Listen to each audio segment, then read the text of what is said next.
खुलुमबाय बड'लेण्ड खौराङाव आं रमेन बर' खायसे रादाबफोर नोंथांमोननो होनो लाबाय। गिबि रादाबखौ होनो लादों नोंथांमोननि थाखाय। गिबि रादाबाव दङ अल आसाम गभर्नमेन्ट एमप्लयी आन्डार एनपिएस थामहिनबा निउ पेन्सन स्किमखौ जोगारनानै निउ पेन्सन स्किमखौ अल पेन्सन सिस्टेम खालामफिननांगौ होननानै दाबि दैखांदों। আমি সরকারক বিভিন্ন সময়ত আমার দাবি সনদ প্রেরণ করে আহিছো। আমার কর্মচারীবিলাকৰ এনপিএছৰ অধীনস্থ কৰ্মচাৰীবিলাকৰ সমস্যাৰ বিষয়ে অৱগত কৰি আহিছো। কিন্তু আমি যি ধৰণে ফল পাব লাগিছিল এই ধৰণে ফল পোৱা নাই। গতিকে আমাৰ মূল বিষয়টো হৈছে কি আমাৰ এই নতুন পেঞ্চন নীতিটো বাতিল কৰিব লাগে আৰু পুৰণি পেঞ্চন নীতি বাহাল কৰিব লাগে। মূল উদ্দেশ্য আমাৰ কি बे दाबिखौ दैखांनो थांनाय 19 अक्ट'बर खालाराव गुवाहाटी प्रेस क्लाबनि गेजेरजों अल आसाम गभर्नमेन्ट एमप्लयिज आन्डार एनपिएसनि आफादगिरिजों नेहाथारिजों लोगोसे गासैबो बे हानजाया बे एसोसिएशना मोनसे प्रेस क्लाबनि गेजेरजों सरकारनिसिम मोनसे मेसेज दैथायहरदों आरो बिथांमोना बे मेसेज दैथायहरदों दि निउ पेन्सन सिस्टेमखौ बिथांमोना गनाया आरो बिथांमोननि बे निउ पेन्सन सिस्टेमनि जायगायाव अल पेन्सन सिस्टेम खालामफिननांगोन होननानै बिथांमोना दाबि दैखांदों। আমাৰ মূল পাৰ্থক্য হৈছে যে যি পুৰণি পেঞ্চন ব্যৱস্থা আছিল আৰু এই যি বৰ্তমান প্ৰচলিত নতুন পেঞ্চন ব্যৱস্থা ইয়াৰ মাজত তফাৎটো এইখিনিয়ে যে পুৰণি পেঞ্চন ব্যৱস্থাত কোনো ধৰণৰ কণ্ট্ৰিবিউশ্যন নিদিয়াকৈ পেঞ্চন পাইছিল সুনিশ্চিত পেঞ্চন আৰু নতুন পেঞ্চন ব্যৱস্থাত কণ্ট্ৰিবিউশ্যন দিয়েও সুনিশ্চিত পেঞ্চন নাপায়। গোটেই বিষয়টো আমাৰ সভাপতি মহোদয়ে বিস্তৃতভাৱে ক'ব আপোনালোকক। दानिया नोंथांमोननो जोङो खोन्थानो नागिरदों मा जाहोननि थाखाय बिथांमोना निउ पेन्सन सिस्टेमखौ गाज्रि मोननानै जोगारदों आरो अल पेन्सन सिस्टेमाव बिथांमोना कन्भार्ट खालामजाफिननायखौ लुबैदों। बेनि जाहोनानो जाहैबाय निउ पेन्सन सिस्टेमाव खायसे सुबिदाफोरा गैया जाय सुबिदाफोरा अल पेन्सन सिस्टेमाव दङ। बे जाहोननि थाखायनो 2005 मायथाइनि उनाव जायफोर आसामनि गभर्नमेन्ट एमप्लयिज बिथांमोना साख्रियाव थिसनजादों बिथांमोना निउ पेन्सन सिस्टेम थामहिनबा एनपिएस आव रेजिस्टार जानांदों।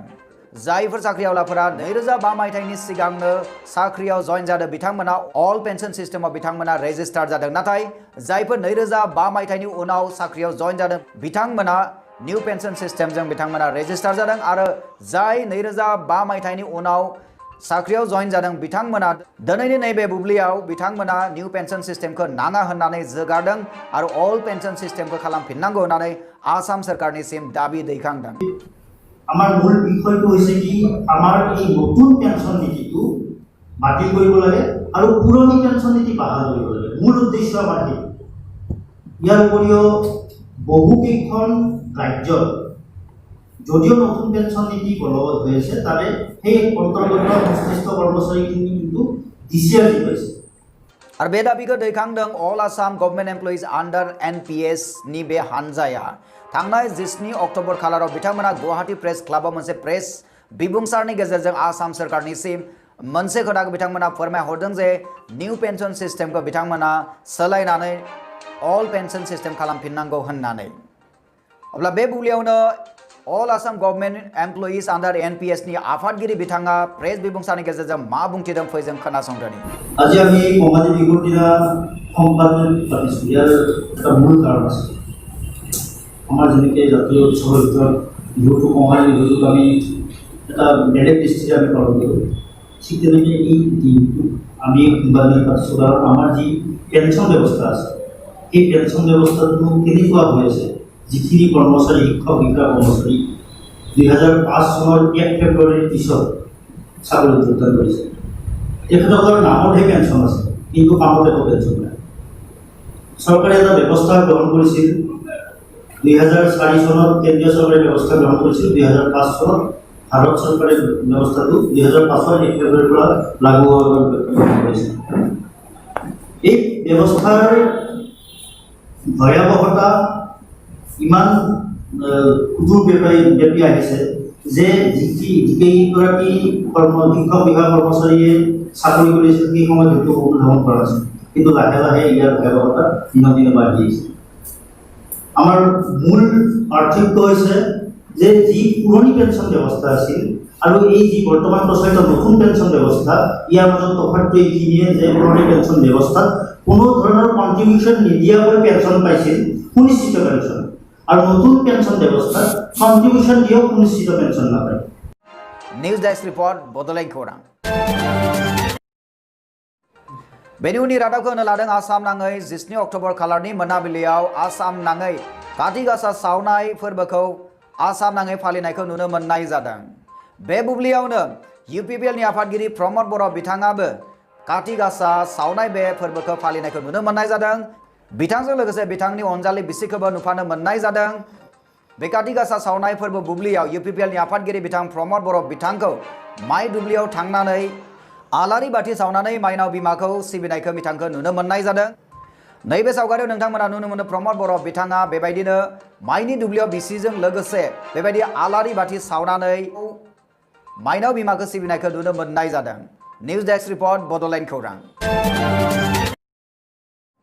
बेनि उननि रादाबखौ होनो लादों आसामाव थानाय हाई माद्रासाफोरनि थाखाय मोनसे गाज्रि खौरां आरो बे गाज्रि खौराङानो जाबाय फैगौ नभेम्बराव हाई माद्रासानि जोहै कुरान फोरोंथायखौ रायजोआव बन्द खालामनाय जासिगोन। बे खोथाखौ फोरमायथिदों डक्टर हिमन्त बिश्व शर्मा बिथाङा। बावैसो टाइम्स नाव लाजानाय मोनसे मोगा-मोगिनि गेजेरजों बिथां डक्टर हिमन्त बिश्व शर्मा बिथाङा बे खोथाखौ मोनथिनो होदों। आसाम सरकारनिफ्राय जाय फान्ड हरनाय जायो बे फान्डखौ बन्द खालामनानै होनाय जासिगोन। I have mentioned this to the Assam Assembly in 2018. I told in the floor of Assembly that we are going to stop the madrasas during our tenure, and basically I have signaled to the students not to get them admitted, not to got themselves admitted into the state-run madrasas. In my conversation with all the madrasas teachers spanning over last 12 months, I have told them that prepare yourself to teach other subject in the government school or convert your madrasa itself to the high school. बिथाङा बे बन्द खालामनानै होनो नागिरनायनि जाहोनखौ बेबायदिहाय फोरमायथिदों। बिथाङा फोरमायथिदों भारतआ गंसे धोरोम बासियै मोनसे हादोर।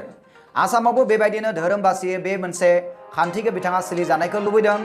बिथाङा बुंदों आसामाव गोबां रोखोमनि धोरोमारि सुबुंफोर थायो। मुस्लिम हारिनि सुबुंफोर दङ आरो लोगोसे बेबायदिनो ख्रिस्टान धोरोमनिबो सुबुंफोर दङ आरो लोगोसे हिन्दु धोरोमनिबो सुबुंफोर दङ। बिथाङा बुंदों जे आसामाव थानाय गुबुन धोरोमनि सुबुंफोरा मोनसे अजद दैखांदों। बे अजदानो जाहैबाय जुदि कुरानखौ फरायसालिफोराव फोरोंनायाव आसाम सरकारा फान्ड होदोंब्ला अब्ला गीता आरो बाइबेल फोरोंनोबो आसाम सरकारा फान्ड होनो नांगौ। बे खोथानि सायावनो बिथा लाखिनानै डक्टर हिमन्त शर्मा बिथाङा बुङो जे आसाम सरकार आसामाव थानाय बयबो जाति जनजातिफोरनो आरो लोगोसे हिन्दु लोगोसे ख्रिस्टान धोरोमफोरनो समान मोनथाय मोनसे धोरोम निरपेक्ष हादोर हिसाबै बिथाङा बे खोथानि सायावनो बिथाङा बिथा खालामनानै आसामाव कुरान फोरोंनायखौ बिथाङा बन्द खालामसिगोन होननानै मोनथिनो होदों। As of now, Government of Assam is spending almost 260 crore for basically for state-run madrasas, who in turn are teaching Holy Quran to the students. My own assessment is that there is now demand from our tribal community, from the Christian community, and from many other community to run similar school, basically to taught Bhagavad Gita, Holy Bible, as well as some of the religion which our tribal population follow. So as a state, can we do that? Can we continue to do that? So our humble assessment is that government should be truly secular and opposition should not criticize us when we are trying to actually become secular true to the letter and spirit of the Constitution of India.